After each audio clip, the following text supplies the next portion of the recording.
Сумма мин нутфа, жаңағы тамшыдан жараттық дейді.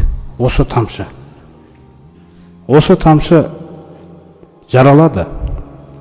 Ана мәни су өтетін жағына өткен кезде, анау мәни судың ішінде бәленбай әскер болады. Соның қалағаны ғана өтеді аналық жасушаға, жаңағы жатырға қарай. Алла қаласа ғана өтеді. Содан екі су араласады. Пайғамбарымыз саллаллаху алейхи вассалам айтқанда, ер адамның суы ақ, әйел адамның суы сары дейді. Кейде адам ойлайды, тек қана бір су жеткілікті шығар деп. Бір су жеткілікті емес. Екеуі араласып ұрық болады. Инсан сүресінде де Алла тағала айтады осы нәрсені. Мин нутфатин амшажин, араласқан екі суды, ұрық, нутфа. Инна нутфата тақағу фир рахими арбағуна лейла дейді Пайғамбарымыз саллаллаху алейхи вассалам. Бұл тамшы жатырға өткеннен кейін 40 түн сол жерде болады дейді. Нуқирруху фил архам, Алла тағала өзі айтып отыр, біз оны жаңағы анасының жатырында бекітіп қоямыз дейді. Ол жерден қауіп жоқ дейді оған ешқандай. Түсіндіңіз ба? Жаратылыс 40 күн өткеннен кейін бағасаллаху илайха малакан, періштені жібереді. Ол қандай періште дегенде, инна Аллах азза ва джалла ваккала бир рахими малакан. Пайғамбарымыз саллаллаху алейхи вассалам айтады, Аллах тағала жатырға жауапты, жатырдағы жаратылысқа жауапты бір періштені бекітіп қойған дейді. Сол періште келеді дейді сол жерге. Сөйтіп нутфа, жаңағы тамшы, мен нутфа. Нутфа деген жаңағы 40 күн өткеннен кейін осы ұрық. Алақа дейді Алла тағала. Ұйыған қан қыламыз дейді. Ұйыған қан, сүлік сияқты. Түсіндіңіз ба? Ұйыған қан пайда болады. Оған 40 күн өтеді. Осы ұйыған қанға 40 тәулік өткеннен кейін жаңағы мудға дейді Алла тағала Құранда. Сумма мудғатан. Мудға деген бір кесек ет бүйтіп тістеген кезде тісіңіздің орындары қалып қояды ғой. Тістің орындарынан қалып қойған жері ана омыртқа жағы. Түсіндіңіз ба? Сол бір кесек ет болады дейді ол. Қараңыздаршы, бұл нәрседе жоқтан жаратып отыр Алла тағала. Соқтан осыны түсіндіріп отыр. Қиямет күнге қайта тірілуге күмәнда болсаңдар, онда мен сендерге ашып берейін дейді біраз нәрсені. Қалай дүниеге келгендеріңді. Мудға.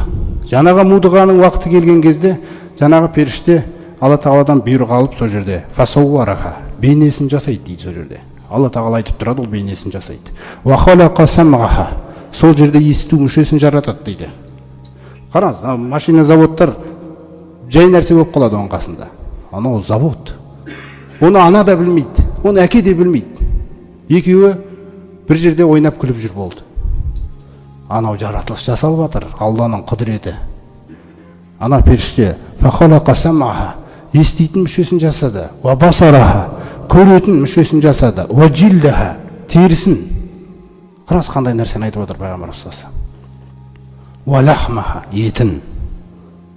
Ва изомаха, сүйектерін. Міне осы жерге дейін жаратып келіп, бірақ біз әлі өліміз екен бұл жерде.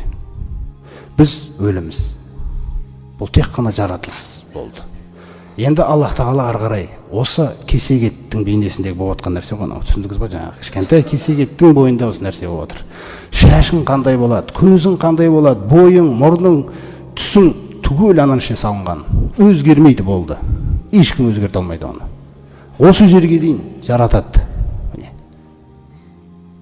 Осы жердегіне Алла тағала өз Бақара сүресінде айтқандай, кайфа такфуруна билла, қалайша Алла тағаланы мойындамайсыңдар? Кайфа такфуруна биллахи ва кунтум амуатан, өлі едіңдер ғой дейді. Жаңағы жан үрленген жоқ әлі. Осы уақытқа дейін кесек ет жаңағы, бірақ формасы жасалды. Түсіндіңіз, бейне жасалды. Өлі едіңдер ғой дейді да. Сумма юхйюкум дегендей мәселе. Сосын тірілтті сендерді. Жаңағы періште Алла тағала бұйырып жан үрлетеді. Содан жан үрленген кезде жаңа тазы Құранда айтқандай сумма анша'наху халқан ахар, қараңыздар. Сосын біз оны жаңа бір жаратылыс қып жасап шығардық дейді. Жан кірді ғой. Жаңағы ет қозғалып жатыр, көз. Қандай құдірет болып жатыр, қараңыздар. Біз осы нәрселердің бәрін ойланбай жүреміз да, ұл бола ма, қыз бола ма деп жүреді біреулер мысалы. Оны Алла Тағаланың әлемдердің Раббысы жасап жатыр оны. Бұл келеді да, ұл ма, қыз ба дегендей мәселелерде жүреді. Міне адам жеткен білімі да. Ана құдірет, Алланың құдіретімен жасалып жатқан нәрсеге неге таң қалмаймыз біз? Міне сосын жан үрленеді, қимылдайды. Бала қимылдап жатыр. Анасы ішімді теуіп жатыр дейді. Басқа білетін білім жоқ. Жеткен жеріміз осы. Сосын гинекологқа жағында неге дәрігерге барып тұрады, жазылып тұрады, болды. Мына жақта Алла Тағала бір керемет нәрсені жаратып жатқанында ой жоқ. Енді қараңыздар ары қарай. Сөйтіп жаңа періште айтады екен. Я Робби, закаруна унса. Еркек па, әйел ма деп. Фаяқдиллаху ма яша. Алла Тағала сол жерде шешімін айтады да, еркек болса еркек қылады, әйел болса әйел қылады. Қандай керемет нәрсе да мысалы. Бірінші тағдыр кетті, көрдіңіз бе? Одан кейін айтады. Фама ризқуху. Ризқы қанша Раббым? Ризқы осынша деп айтылады. Періште Алла Тағала тарапынан ризқы жазылады. Қанша жеп, қанша киіп, қанша ішіп кетесің бұл дүниеден. Бітті. Сан өзгермейді. Фама ажалуху. Шынсын қараңыздар жаңағы. Мерзімі қанша? 60 жыл, 70 жыл, 40 жыл, 30 жыл, 100 жыл, 120 жыл, мысалы. Біреуге Алла Тағала 120 жыл жазады, сосын біз барып интервью алып жүреміз одан. Сіз осы 120 жылға жеткізген не сізді? Алла Тағала беріп қойғаннан кейін болып отқан жас ол. Болды. Алла қаласа одан да артық ғұмыр бере беретін еді, бірақ неге бермейді? Өйткені Ясин сүресінде айтады: "Уәмән нуаммирху нунаккисху фил халқ." Кімге ғұмыр бере берсек, біз оны кемітіп бара жатырмыз ғой дейді. Яғни қаусаған күйге апара жатырмыз ғой дейді. Ертең ол жан ары қарай жаңағы өмір созыла берсе, ол қаусайды. Сосын жерде жорғалап жүрген ата мен әже кімге керек болып қалады? Өйткені заңдылық өзгермейді. Нунаккисху фил халқ. Біз жаратылысын кеміте береміз дейді, ғұмыр берген сайын. Афала тақилун дейді сосын ата бізге. Осыған ойланбайсыңдар ма, ақылдарын салмайсыңдар ма дейді. Сөйтіп жаңағы еркек пе, әйел ме? Ажалы, мерзімі, ризығы, сосын төртінші нәрсе, ең қиын нәрсе осы екен. Сағидун әмшақиюн. Бақытты ма, бақытсыз ба дейді екен. Бұл ақыреттің нәтижесі жазылып жатыр бізде. Дүниенікі емес. Бақытты ма, бақытсыз ба Раббым? Қараңыздар қандай қорқынышты нәрсе де. Біз білмейміз бізге не жазылғанын да. Біз қуанатын нәрсе жоқ әлі.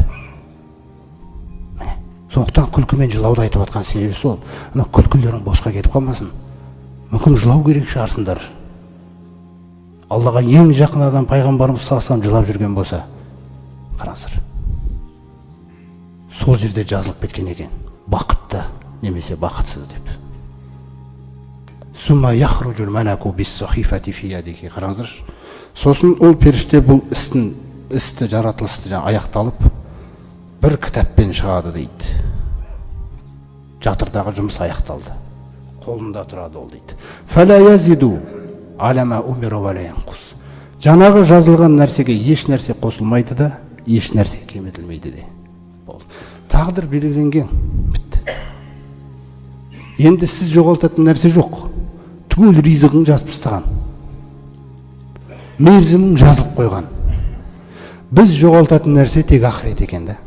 Біз соны жоғалтып алуымыз мүмкін екен да. Бұл дүниеде біздің бүкіл жағдайымыз реттеп қойған. Тек еңбек етсең, өзің көре бересің. Сізге не келе беретіндігі да. Көріп қойған. Дүниедегі бір нәрсеге, жақсы нәрсеге жеткізу үшін еңбек керек, ақыретке де қол жеткізу үшін еңбек керек. Осы екі еңбекті жаратып қойған Алла Тағала бізге. Осы екі нәрсе. Анау дұғадағы нәрсе сол. Раббана атина фид дуния хасана. Раббымыз осы дүниеде бізге жақсылық бер дегенде де ол еңбегіңмен келетін жақсылық. Ол көктен бере сал деген нәрсе деп түсінеміз кейде біз. Ва фил ахирати хасана. Ақыретте де жақсылық бер бізге. Сосын осы дұғаның соңында немен байланыстырасыз? Ақыретпен. Уақина азабан нар. Қараңыздар дұғаны қалай реттеп берген Алла. Және бізді от азабынан сақташы.